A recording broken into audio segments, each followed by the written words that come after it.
Katie Lydon said, junkies in the building. I think we can start Boroughs and Burbs. Number 43. You're on record talking about rehab and junkies, Katie. The Okay. colors. I've got more stories. I've got some actual good stories to tell you at some point. Now that we got the junkies out of the way, we could get to. Well, you know, Katie, you can probably insert that as a type of color into Okay, the. we'll get that. That's a good idea. Yeah. All right, welcome to Boroughs and Burbs 43.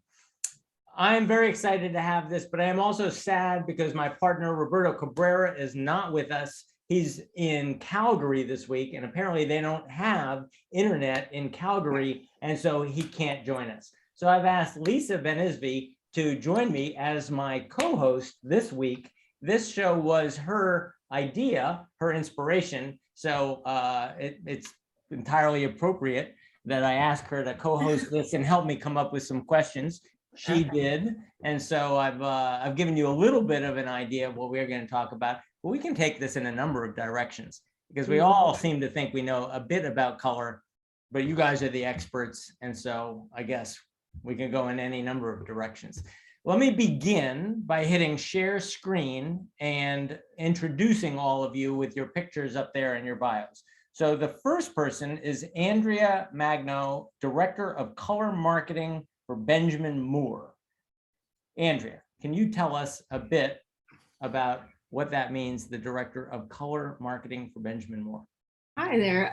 Yeah, no, absolutely. I mean, I have a very small team here at Benjamin Moore, and basically anything and everything that has to do with color somehow comes through our team. So, we work on digital color tools, physical color tools. We have color trends. Obviously, we'll be talking about that a little bit today. That's a big project for us. But, there's so many things that revolve around color here that, we work on lots of different things. And I love it. I really am very lucky. It's a lot of fun. And just to be immersed in color every day is absolutely amazing. So, and thank you for having me today.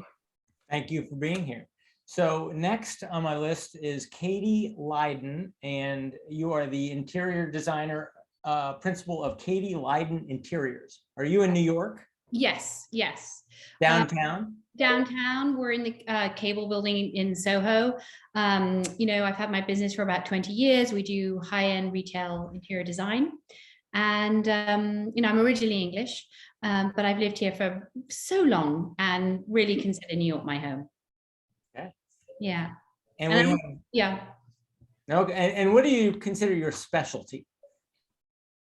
I would come back to you on that. Yes. Come back to me. I don't know. A lot of things, yeah. Okay. And Karl, I have the three members of Dequino Monaco. And so, Karl Dequino, you're the interior designer partnered with the architect. Tell me about the firm. First of all, thank you for having us on this. We really look forward to it. Dequino Monaco is an interior design and architectural firm. We started it years ago because it didn't exist, this type of investigation and coordination. And we are very much residential designers. We do specific, some ideal commercial, very special commercial projects. We've done a few spas, we've done a hotel by invitation. We love special projects, but we do very high-end houses, apartments, homes from the ground up. Francine is an architect, my partner, and Dane Pressner is our design director. Ooh, we lost everyone. And so, Francine, you're the architect in the group. Wow, I didn't realize that Karl was going to disappear. Yes, I am. I am the architect, partnered with my invisible partner, Karl, and working with our fabulous design director, Dane Pressner. Yes, and as Karl said, we formed the partnership with the hopes of making the relationship between the practice of architecture and interiors more closely intertwined. And Dane, you're the director of design. That sounds to be the most important job in a design firm. So what is it you do? Well, it's the most fun, I think, in the office. I get to work with the architects and the designers to create the overall vision along with Karl and Francine and our clients. So yeah, I get to touch on a bit of everything, which is wonderful. All right. So, and before I forget, Katie, what's your specialty? Oh, I thought you weren't going to come back to me. So I think we do a lot of homes with sort of families. We do all kinds of interiors, I have to say. I don't want to say we have a specialty because I feel like sort of pigeonholed us, but yes.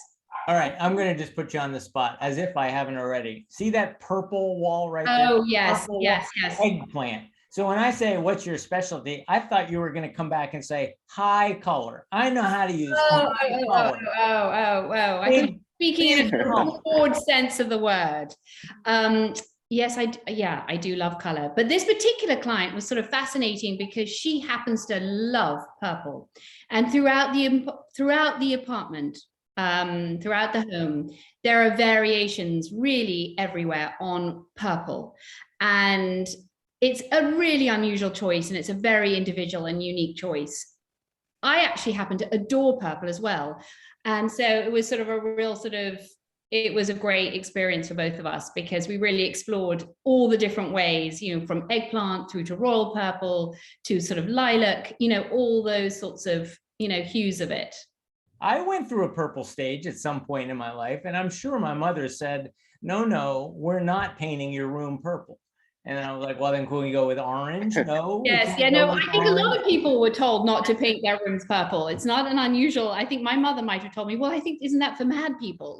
I don't know. So it's a really good segue to Andrea. When you pick the color of the year, I want you to pick orange. I want you to pick purple. I mean, is there any limit on, are you kind of hemmed into things that people would actually paint their living room in? No, not necessarily. I think what we do every year, when we start out, anything and everything is on the table. It's really kind of doing the research and really doing a lot of thinking and a deep dive to figure out, what's in the air, what is the mood, and how can we capture that through a color, and really even with the supporting palette too. So, we've had years where there was a lot of energy and we went with caliente, it was, something a little bit more bold, or other years we had we had Metropolitan. This year we had October Mist, which was a little bit quieter, and with everything, all the, unsettled feeling in the world, it just felt right to have a color that was a little bit more quiet, a little bit more subdued. But, and we're starting to work on 2023, so we'll see where that brings us. But it's really just kind of like tapping into where people are feeling with color, and that whole the emotional connection that happens between color. It's really, really interesting. Choices of color are very emotional. They are, in terms of like color of the year, it could be based on climate change, it could be based on green, the interest, politics, and people on something subdued, fear of color, because as you can see, I'm in a white room and a white shirt, then I love color, but I think it's really subjective. Or you're doing something and someone said, I really love it when someone might say, well, I really don't like green, and I take that as a challenge to somehow get green into that apartment. And it's because, I love it now, but it's not that shade of green that I don't like. It's like, why didn't you like that? Well, I grew up in my family wasn't happy and I hated my childhood room, and it was green, whatever. There's so many reasons why people have a fear of or avoidance of color. It's so true. It's so totally true. People have, they'll have a traumatic experience as a child or something with a given color. I remember, in a former life when I was working for a designer, that there was a client who was just so against a particular color. And it was almost like you wanted it, like you're saying, a challenge. It was almost like you wanted to bring her around to, not have this strong feeling about a certain color. But it's an interesting thing, it's very subjective. So on this show, we have a lot of realtors. We have 5 color experts, and most everybody else is connected to real estate somehow.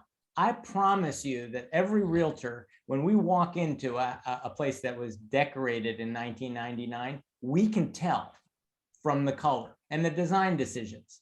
We can tell, oh, that's an 05. Oh, that's a 2015. We can tell. So when I go into a house, and I'll give you an example, where I see black and white kitchen with a black and white tile floor, I say, oh, that's millennium. That's 1998 to sort of 2001. A lot of people were going with shiny granite countertops. We don't do them. Then we went to leather finish, and they went to black and white with spots of color. And then after that, we went to the Celadon green phase for kitchens.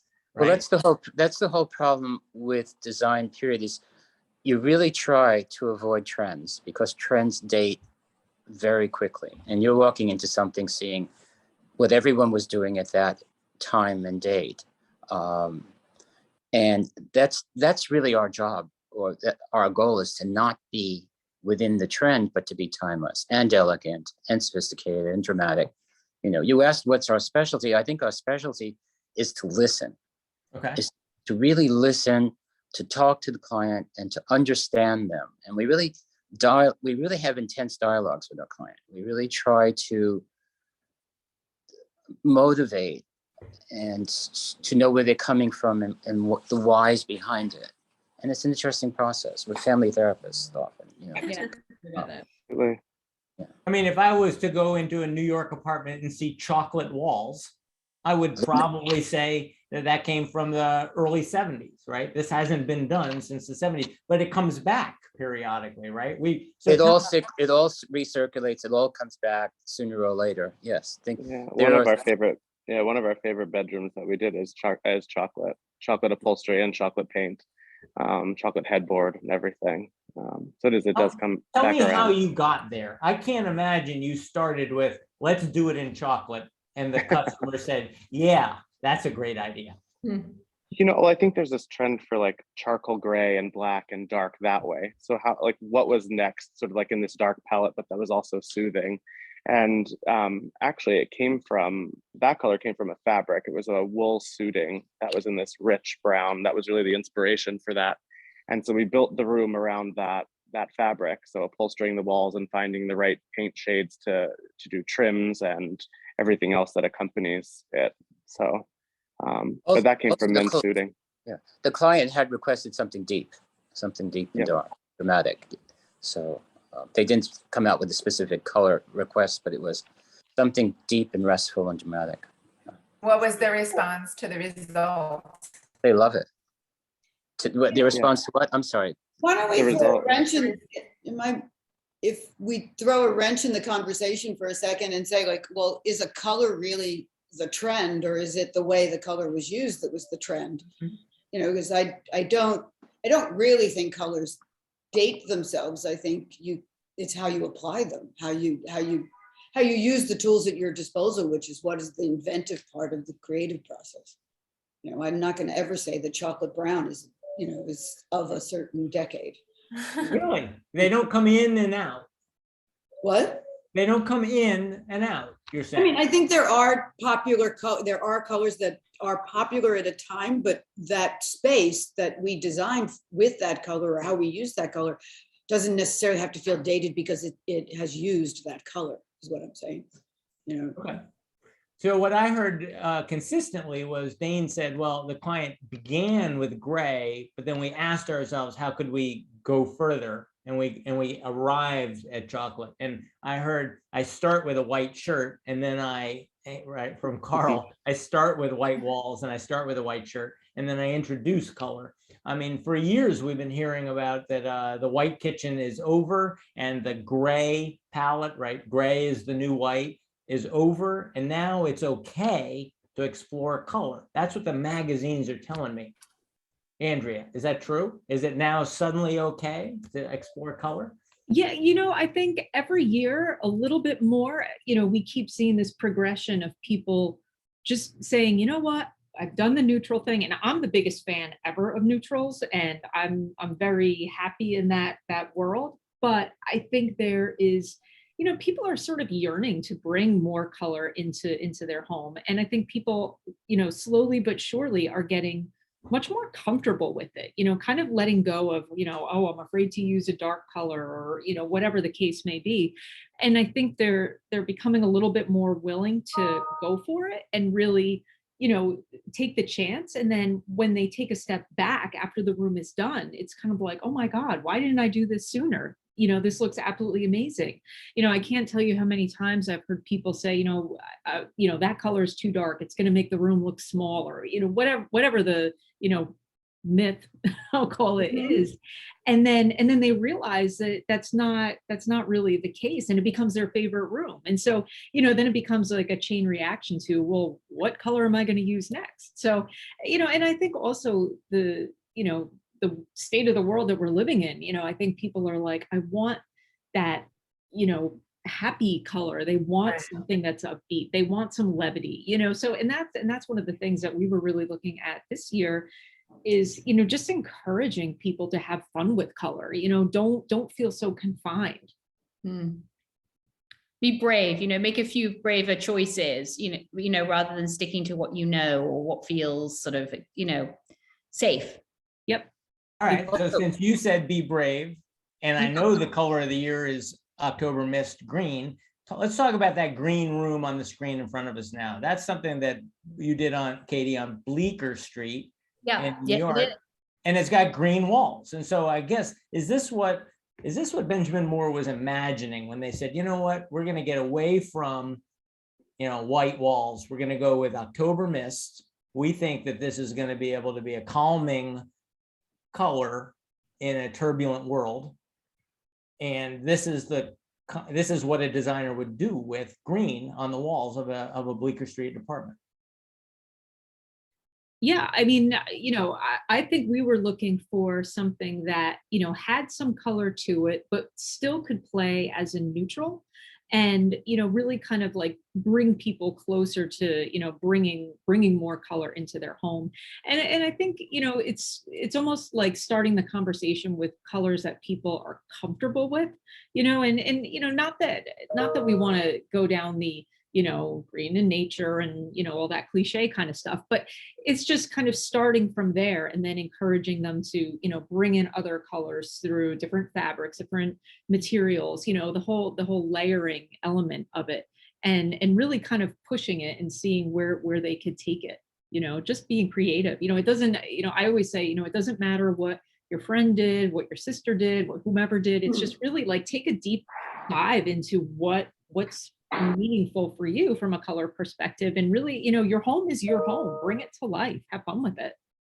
Do you feel like this is because people are home so much also, where they need the brightness?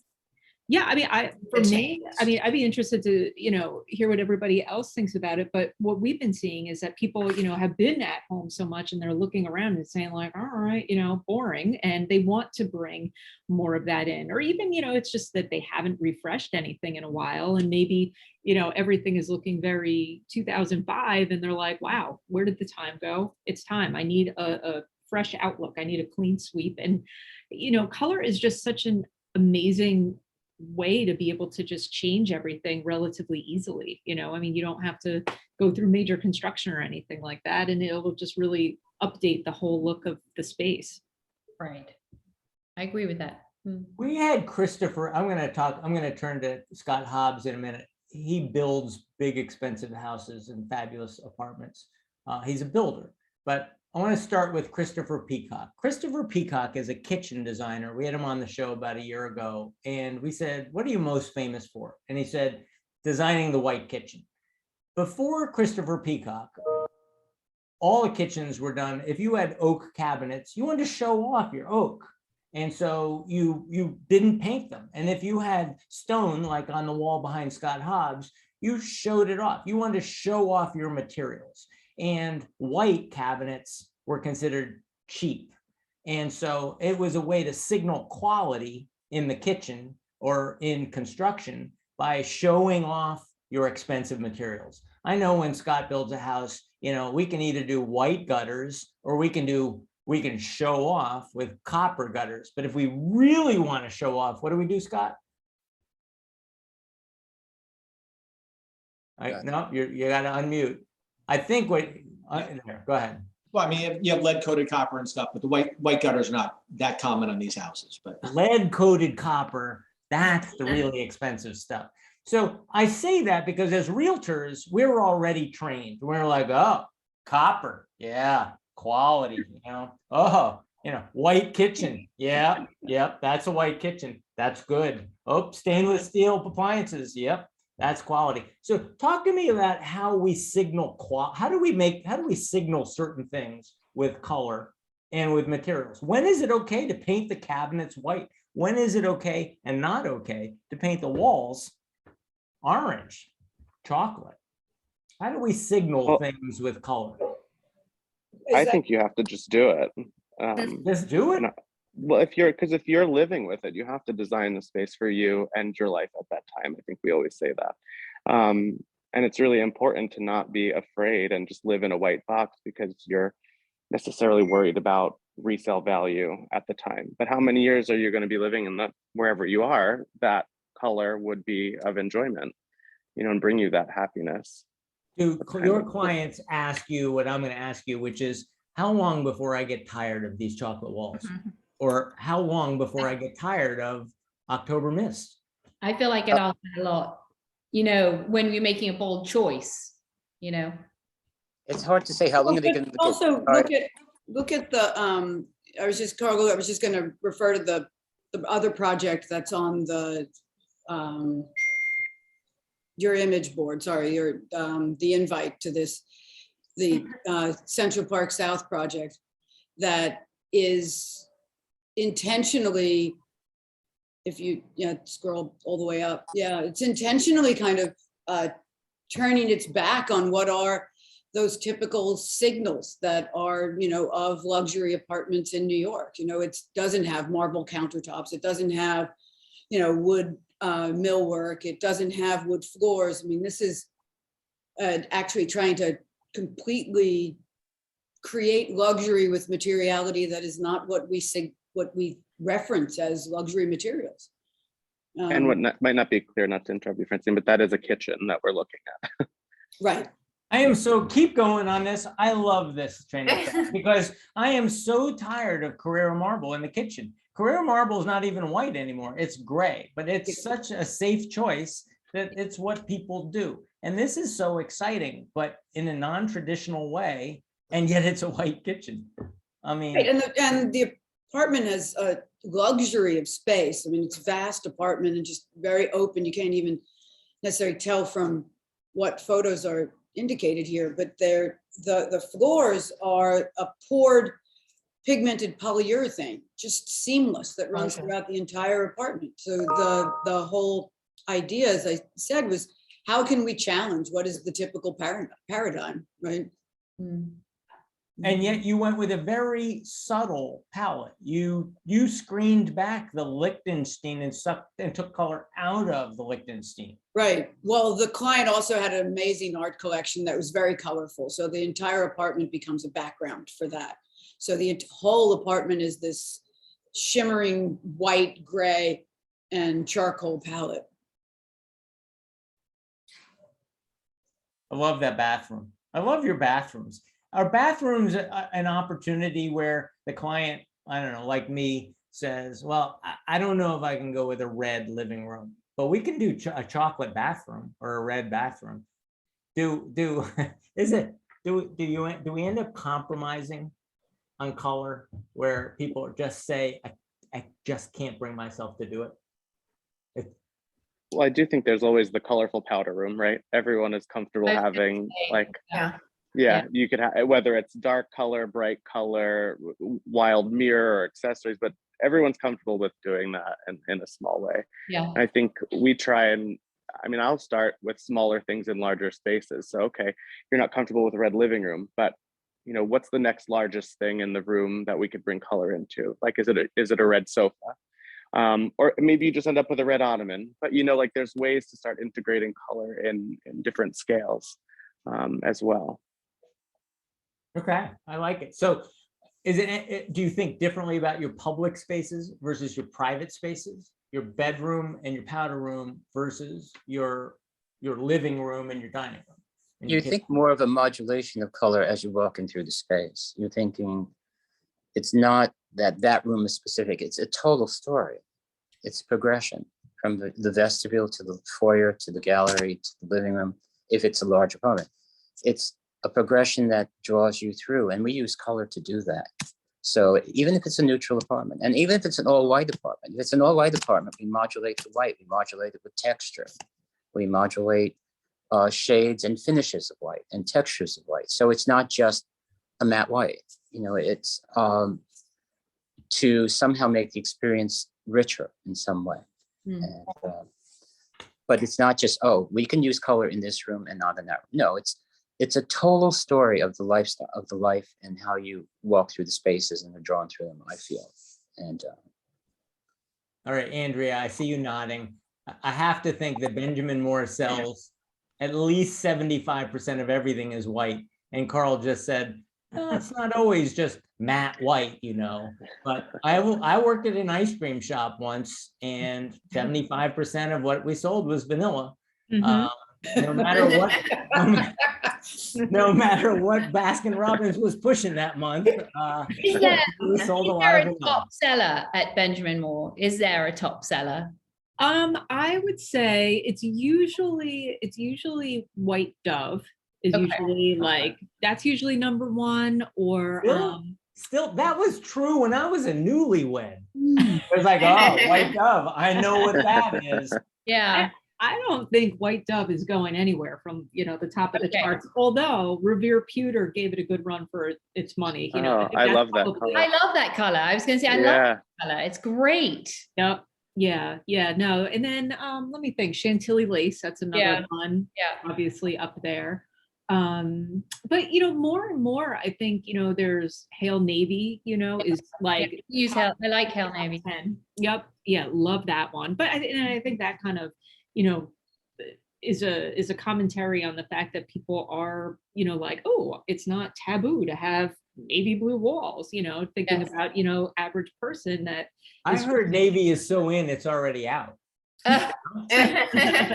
It's like so 2021. I That's love funny. navy. That's like my mainstay color. But yeah, I mean, classic gray, that's another one. You Yeah. know, I mean, and it's always, you know, you look month after month, and it's always kind of the usual suspects. Is it? But they're super popular for a reason. You know, they're just, you know, go to, can't go wrong kind of colors. It's more, you know, taking those as your base, and then what else are you adding to it? You know, giving, you know, layered whites, layered neutrals, really going for it with color, you know. Like, Dane, how many whites do we have in our family of whites? I mean, we seem to use multiple whites in every project. yeah. I mean, we have to have probably, well, there's two that I know we always use. And then we've got, I don't know, 5 to 10 other ones that are like immediately on sort of call, let's say, that we, you know, Yeah. pull out. Yeah, I mean, Katie, you must find the same thing. Like, the white is not just one thing. It's I like couldn't agree. I mean, 100 things. is a Yeah. slightly sort of obsessive element, because, you know, sometimes Chantilly lace can be too white, but sometimes it's exactly the white that you need. Mhm. Sometimes simply white is really great, but sometimes it can read a little gold, but that can be okay. Like my office, for example, is painted simply white, and I absolutely love it. But you know, I think that one of the things you sort of develop this deep knowledge of understanding white. You know, when does white suddenly tip over to being not white anymore, to being an actual color? You know, that sort of interesting line where there's a sort of variety of whites that read white, and then they tip to being a little bit yellow, and then it's not really white anymore. And that's sort of interesting too, because that can be both successful or not successful. So yeah, I would agree. There's a lot of them that we use, but then there are some real favorites. Mhm. Yeah. You're talking to a bunch of realtors like myself, like Michael Goldenberg here, who unfortunately, I know I'm gonna make you cringe, but we walk into a lot of places and we say, and we wave our hand and we say, you know what I'm gonna say, Mike, paint it all white, get rid of all this color, wallpaper's gotta go, bring in the white furniture, stage this thing white. It's way too personal and Well, it's I way think too that makes dated. sense if you're selling something. Right. Well, so we have to, our job is to depersonalize it Yes. and make it imagine yourself living in it. So then tell us, what's the least personal white? What do you use? What's the white you use? I'm embarrassed to curious. say, we just say, just paint it white. And then they say, what white do you want? And what do we say? White dove, I guess, you know? I You mean, should say something from Benjamin Moore, I presume. well, we just say, you know, white dove is like safe, you know, give me something safe. Right. So give me some advice from the experts in color. What should we be doing? I mean, we could do a little bit better than just saying, just waving our arms and saying, make it all white, you know? And I mean, we could do a little bit better than make it white, you know? I don't know. I think I agree No. with Katie. I think if you're going to sell something and you're looking to remove, as you said, identity from it, it's hard enough for people to see and get a sense of space. But then when they have, you know, blue walls or, you know, in a green bathroom and a this, that, I mean, then they start to get confused by, you know, maybe I don't like the way that feels, but it's just paint, you know, and it can. Yeah, I agree. One thing you could do, I don't know if you have time or the budget or whatever, is you could paint the walls one white and then you paint the trim a slightly different white. And that might give the sort of feeling of depth and a little bit of interest that you're looking for, but that you still maintain the simplicity that you're after. Possibly that could work. You know, Right. possibly painting bedrooms soft colors that are not like, for example, like the color of the year now, you could paint it that very, very pretty pale green, one of the bedrooms or that sort of thing. But I think it's difficult if you're a broker, because if you're trying to sell, because you have to depersonalize it, because it can be off-putting, I think, to people. They like to be able to imagine themselves in the space, I think. I can go with October Mist, right? And that's still pretty safe. I think that's a good idea. Yeah.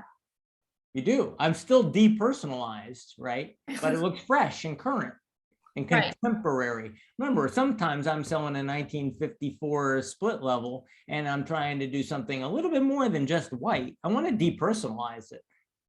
I want to make it look modern, something not modern. Well, I mean, the white, I think, I'm sorry, go ahead. No, I'm talking, go ahead.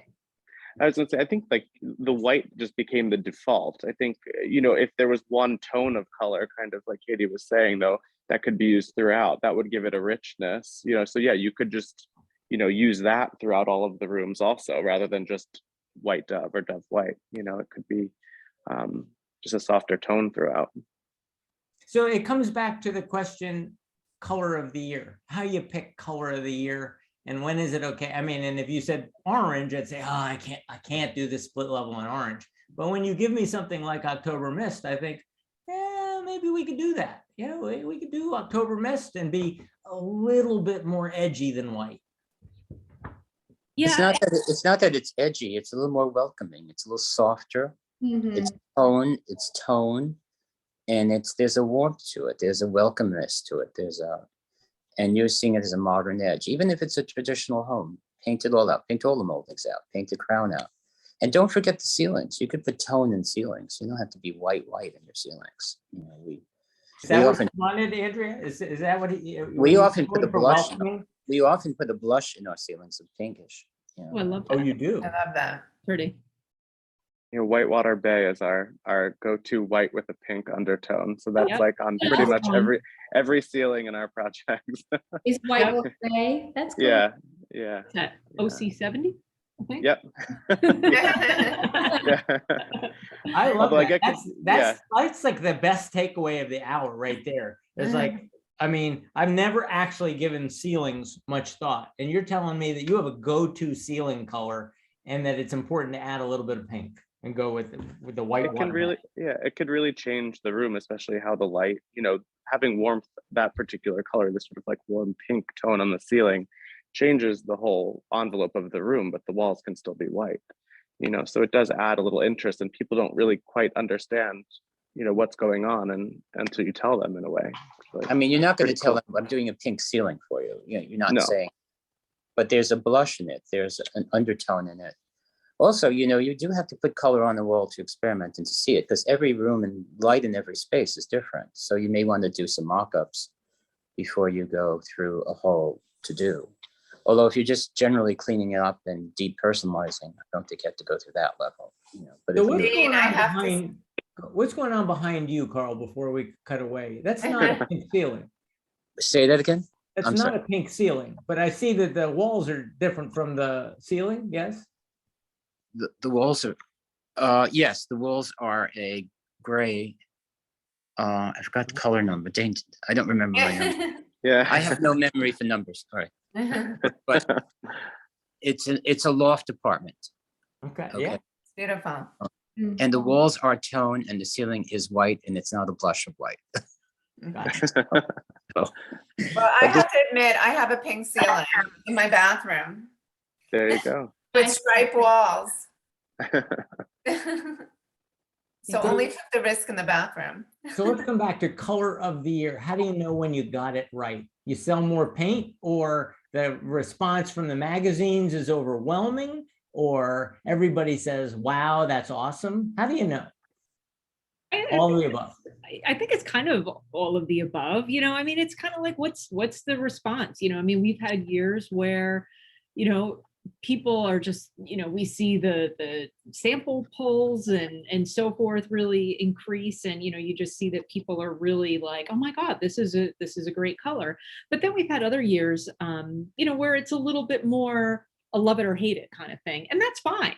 You know, I think one of the important things that sometimes gets a little bit lost with color trends is that, you know, when we're putting our palette together and calling the color of the year, you know, it's not to be like, everybody go run out and paint your walls this color. You know, it's really, I think one of the things for me that I like best about it is just being able to have that color conversation and be able to highlight different colors in the collections that maybe people have never tried before, or they've never even noticed. You know, I mean, when you've got over 3,500 colors, that's a lot, you know. So when we pick something out that's like a hidden gem, that's what I really love, you know. Or even looking at you know, the overall palette and seeing, you know, I'm always like, well, what's the sleeper color? You know, like, what's the color in the palette that people really pick out and run with? You know, like one year it was fruit shake was a really popular one that people just, you know, which is a beautiful pink that people really liked. You know, it did great on social. Or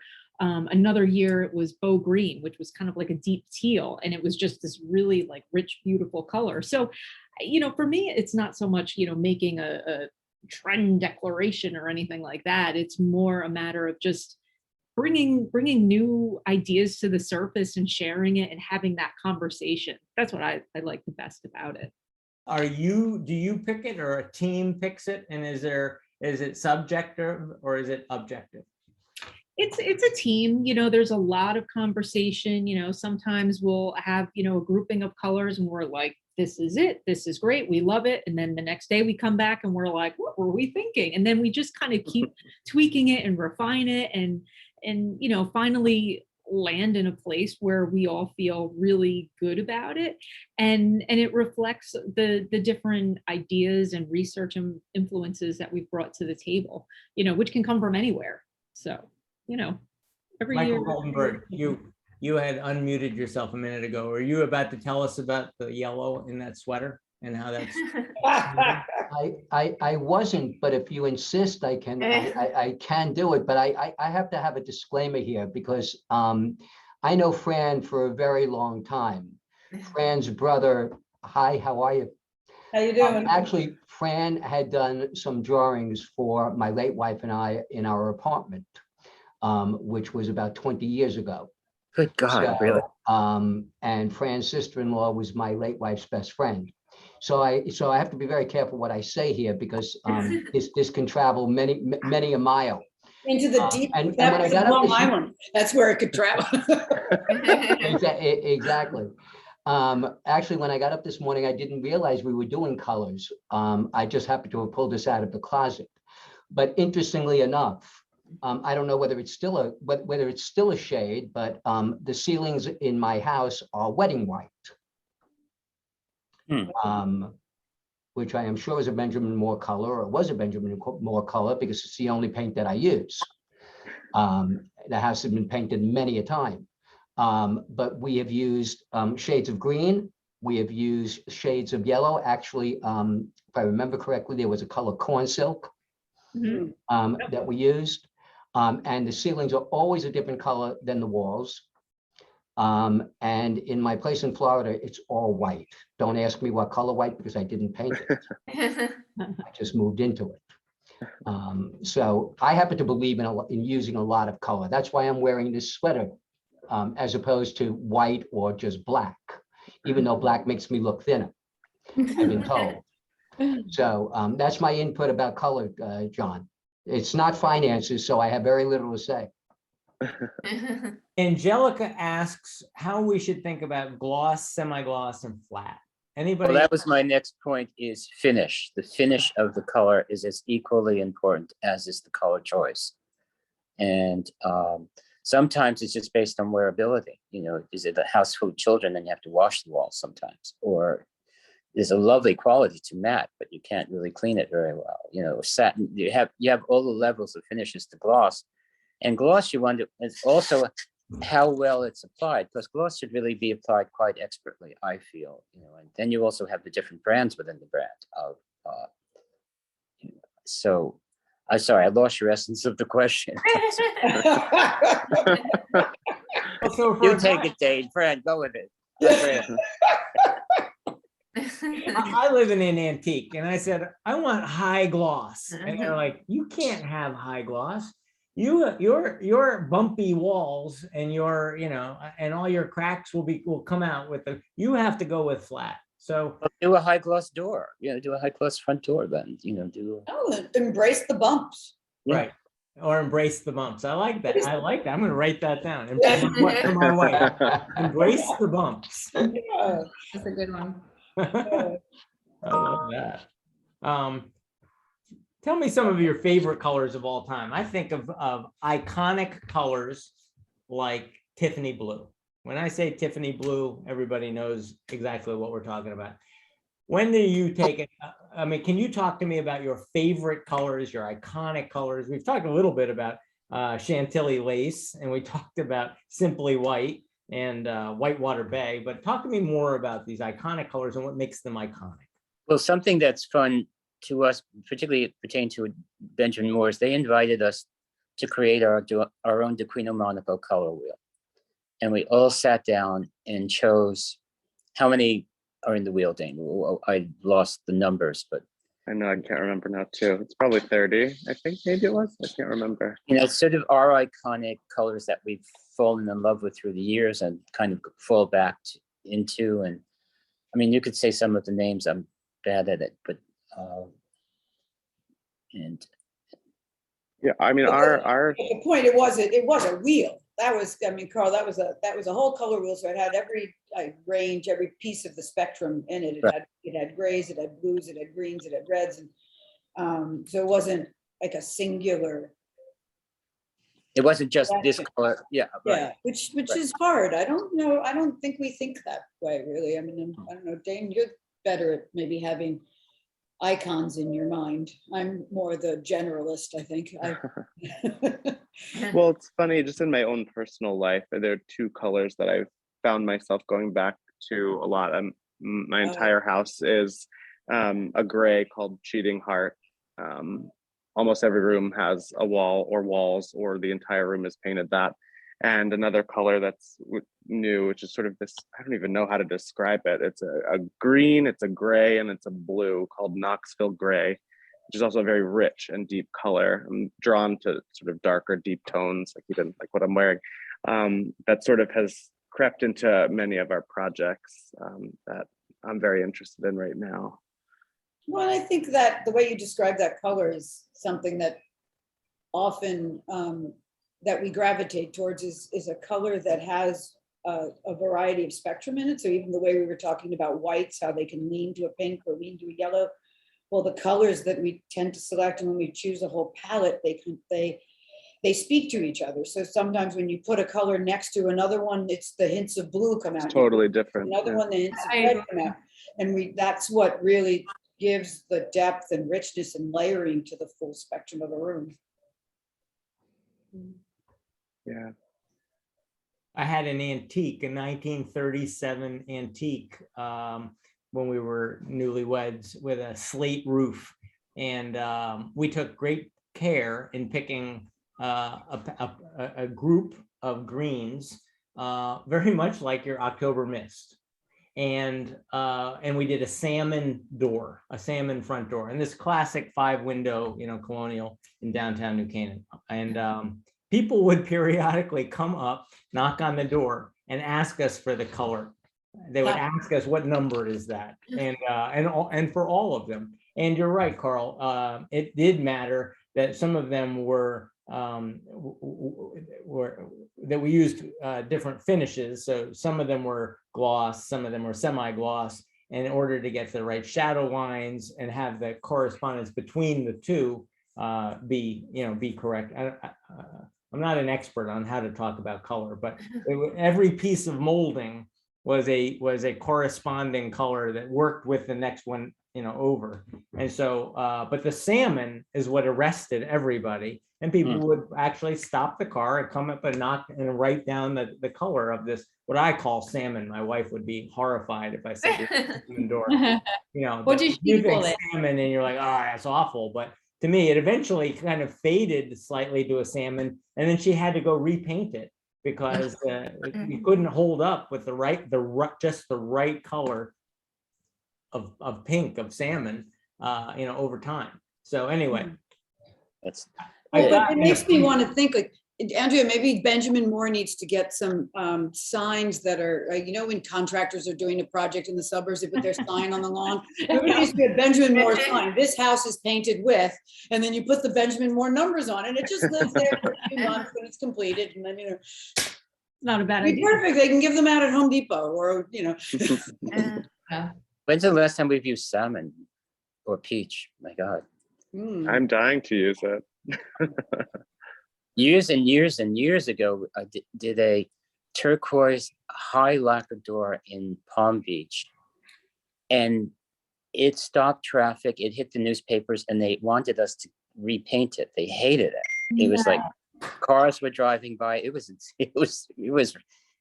just too early in the game for it. And so that was a miss. You're saying that was bold. no, we loved it. The client loved it, but the community was in arms. It was like, but that's where you're in the community where they can dictate what color you can paint your. We're working in Woodstock, Vermont right now, and they could dictate within the limited palette what color you could paint the outside of your house or your trim. I mean, it's some communities are quite controlled historically, or there's a design convention. design review board or something. Andrea, are we going to have a big color of the year party again this year and invite everybody to the color bash? Well, we'll see what the state of the world is. I mean, last year we need a party. I know. Yeah, no, I mean, last year and the year before, obviously with everything, we had to take the digital, online launch approach, which actually was kind of awesome just because we were able to bring people from literally all over the world into that launch moment, which was really, really cool. And I don't want to lose that for this year, but I think, everybody's just kind of like, we need to have, a Get party, out. get out, it's like, I don't know. It's an incredible event. Lisa told me about it, and I was like, "What party? Wait, I want to go to the party." John didn't get an invitation, but maybe next year. Well, we'll have to make sure that you're added to the guest list. The event is so fabulous and it's so elegant, and I just love that event. And everyone looks forward to it. Yeah, no, and our team does an amazing job, finding an awesome venue and really, really just, doing a great job. So, with everything going on, the past few years, it was, definitely a little bit different, but hopefully the tide will turn and we'll be able to go back to Well, maybe having you'll a have to fabulous Zoom party. in too. maybe you have to Zoom it as well, do the event and then do it Zoom for everyone that's all over the world. Well, that's exactly like, Ryan Seacrest at New Year's Eve, right? Right. It's like all the people there, like, look, we're having a great time. And, you can sort of join us. I don't Well, know. We'll see. Andrea, just as a suggestion, the color could be caviar or truffles, and if it's remote, we all get a little tin. It's a good party favor. There you go.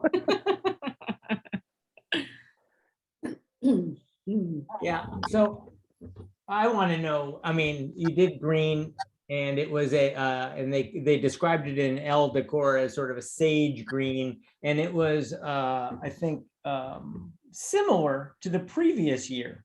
And so I thought that was interesting that October Mist followed Aegan Teal in 2021.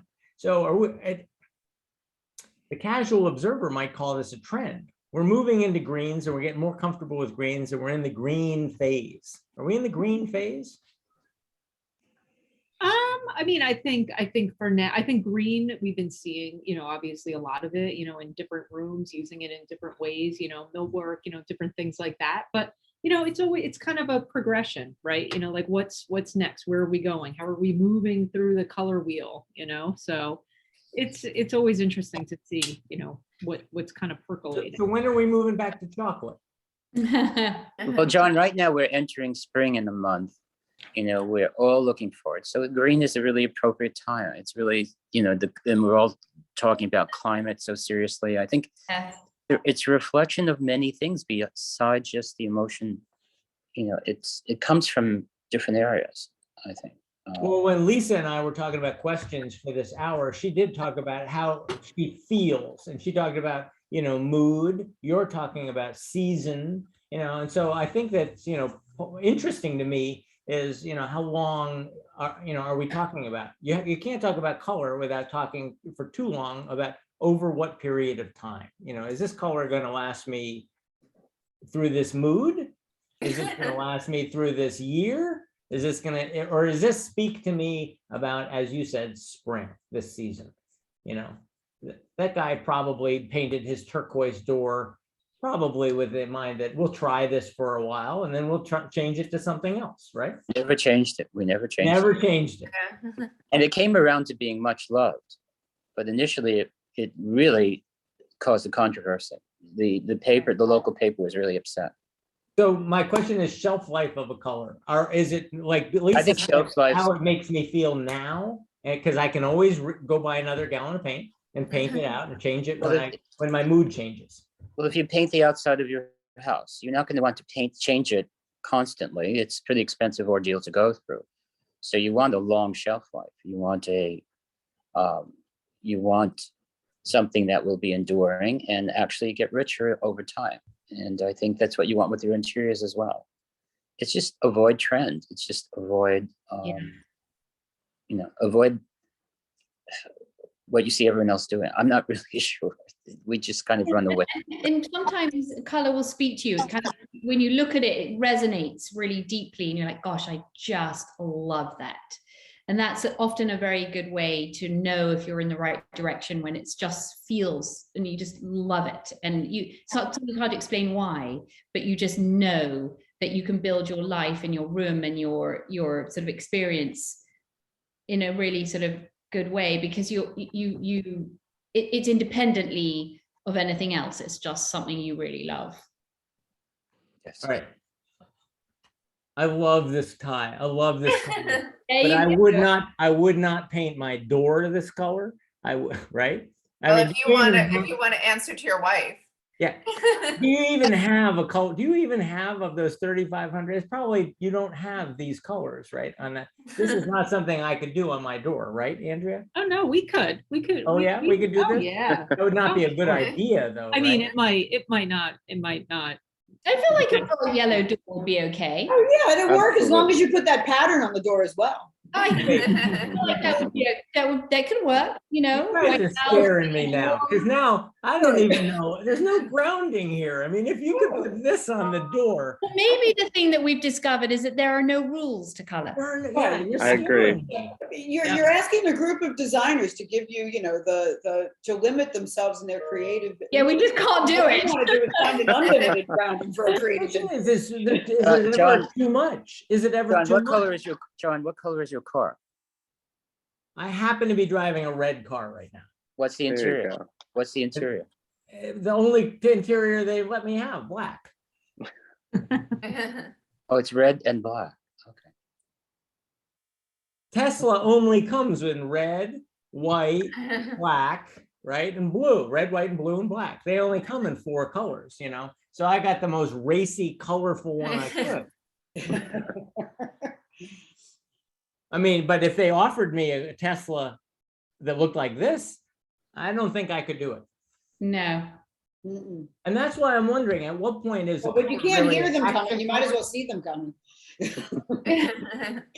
I mean, sometimes it's an accent color. Dane is sitting on a red pillow, right? It's riveting. Correct. It's taken my attention the entire hour is the pillow, just kind of a hint of red, on Dane's, palette. And so that's why I think, well, we're all trained to think that high color is an accent color. It's an accent pillow on the sofa, and we can swap them out, or it's just the door on my house, right? Not the whole house. Is that fair, or are we moving away from the rules? You just all told me that no, there's no rules. Exactly. There are no rules. I think it I was depends on gonna the ask you, person's who are level you of saying commitment. is we? Who's we that are trained? Yeah. Who says it has to be an accent versus a dominant color? I might throw something out, which is I don't know, it's a question really to everybody. I find yellow a hard color to work with. I don't know if everyone else does. Agreed. For example, I don't think I would ever at the moment paint a room a really sunshine yellow much at the moment, and I in fact I sometimes when I pick whites or something like that, I try to avoid the yellowing of it. And I'm just curious if people are feeling the same thing, just throwing it out there. Like yellow I find difficult at the moment. I think yellow's hard all the time, and I like clients tend I to like find that. creamy. Yeah. I like creamy yellows. Creamy, soft. Yeah. Right. But clients definitely have a negative connotation to the yellowing of things in general. Yeah. And in our office anyway, maybe not everyone, but we also have a hard time with greens, and green is Yes, one of my I do favorite too. colors. And it's something about yellow and green that is a challenge in particular. And I'm not quite sure what that is, but yeah, we find that as well. I agree. Yeah. Well, yellows can go so, they can be so loud so quickly. It's really just kind of striking that perfect balance where it's creamy enough and you get that yellow, hue, but it's not like you need sunglasses to be in the room, and I think a lot of people make mistakes because, if they're looking at a color chip and it's, an inch by 2 inches, they're not really understanding how the intensity is going to, increase when you have all 4 walls in that. So, I think that makes it a little bit difficult, but, once you find a few yellows that really work, it's kind of like, all right, stick with them. They're good. Yeah. One of the things I've noticed in the last 5 years is that as we changed from incandescent bulbs to LED bulbs, we all stand there in the light bulb store and they'd say, do you want the 3000K or the 2500K or the 2800K? And you scratch your head and you say, I don't know. I mean, the average American is probably saying, I guess I want daylight, or I guess I want bright white. And then they get home and it totally transforms the color of their house. And sometimes, often not in a good way. Yeah. Often I find it's very blue. And so I try and find the yellowest light, that they're offering and go home, because I think that yellow is much more calming, and I can at the end of the day, I can't go with bright white. I have to go with the warmest white I can. Are you finding that that's a challenge when you're selling paint and you're talking about 3,500 colors? You don't know what light bulb they're using. Well, that's Yeah. why when we look at a palette for a project, we bring the samples to the apartment or to the home and look at the paint colors there. We don't make the final decision on the paint colors in the office. Yes, I agree. We've Yeah, no, actually you been can't. told that our office is it's filled with antique lights and incandescent bulbs. So it doesn't match any of the LED light fixtures we're putting in these days. So Dane doesn't have that problem, and Karl, because they've got what 15-foot ceilings and they're just washed in natural light, so but for the rest of us, out here in Connecticut with our 8-foot ceilings, we have to buy the right light bulbs. mhm. Well, the LED experience, you have to get the certain number of the number on the bulb, which is closest to the true white. I don't know the numbers. Do you remember them, Fran? Well, we 'Cause it- generally either spec 2800 or 3000. That's our Right. go-to. 2800 is our kind of go-to Kelvin temperature, which is slightly warm. It's not, so it's closer to incandescent than it is daylight. Right. Yeah. Yeah, You it also gives it have- a hospital quality if you pick the wrong bulbs and you put it in the house you're trying to sell, and you're like, oh, this, we've got to swap out all these bulbs immediately. I can't show this house with Absolutely. hospital. Yeah. Yeah. Absolutely. Well, and Yeah. the color of the light, I mean, I guess LED manufacturers consider this a benefit, but when you dim LEDs, they stay the same color. The intensity of the light goes down, but the color stays the same. When you dim incandescent lights, the color of the light goes down as well as the intensity. So, once you've picked the wrong temperature LED, You're So when you talk about accept it, right? Whitewater Bay and that pink in the ceiling, I'm thinking, ooh, that sounds great. A little bit of pink in my ceiling, a little bit of yellow in my light bulbs, it's warm, and inviting when I get home instead of just white dove, Correct. It's And what color are your floors? chocolate. Although in my last house, I bleached them white. I built the house and I bleached them, and it was very careful not to get yellow. As you said, yellow is a very dangerous color. And if all you do is put your polyurethane on your floors, you get yellow like a basketball court. And once you get that basketball court going, it dictates everything else going on in the room. You cannot introduce certain other colors. So I said, I don't want to be, I want to move into the grays. So in this house I built in 2015, we bleached the floor, and then we added some white pigment to the water-based polyurethane in order to get what looks like an unfinished white oak floor. So it looks like unfinished white oak when you're done. Right. And therefore it doesn't compete with or introduce color into a gray and white Danby marble kitchen and a white Danby, so it was a very white. And then we could introduce, after you've got a white kitchen and some gray cabinetry, then you can introduce color in accents, period, spots here and spots there. So that was my strategy with my last house. But now I'm in a 200-year-old antique, and I'm trying to re-embrace a more saturated palette, and I have chocolate floors. So, Are you trying to be historic? no, Trying to be I mean, historically correct. I mean, by that I mean. well, so the jury is out on these floors. They're brown to begin with, and we said, okay, we are not going to be able to bring these floors all the way back. So we're going to actually have to color them. So we're looking at these and we're saying, okay, the brown floors, the dark floors actually work with brown furniture. So if you have a lot of brown, antique furniture, then you can complement that and work with that brown palette, and gold frames on the walls. And you have to work within that gold and brown palette. So that's what I'm stuck with. It started with my furniture, and therefore it dictated my floors. And remember, I had the Next bumpy. episode has to be at your house, and we could do some therapy, I think.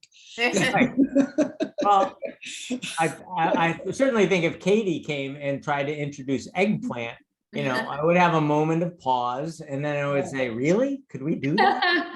No, that doesn't sound. And she'd right. convince you, yeah. Well, I mean, I did just see her eggplant, spaces, and her green walls. So I'm excited about trying to reintroduce color, but it's very, it's a scary thing for most of us. It's too much color is a scary thing.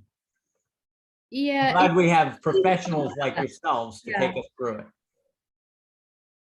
All right, let's take us out. What are your concluding thoughts on where we are in 2022 on color, the color of the year, where we're heading with it, the mood of the nation, the mood of the world, what kind of color we need?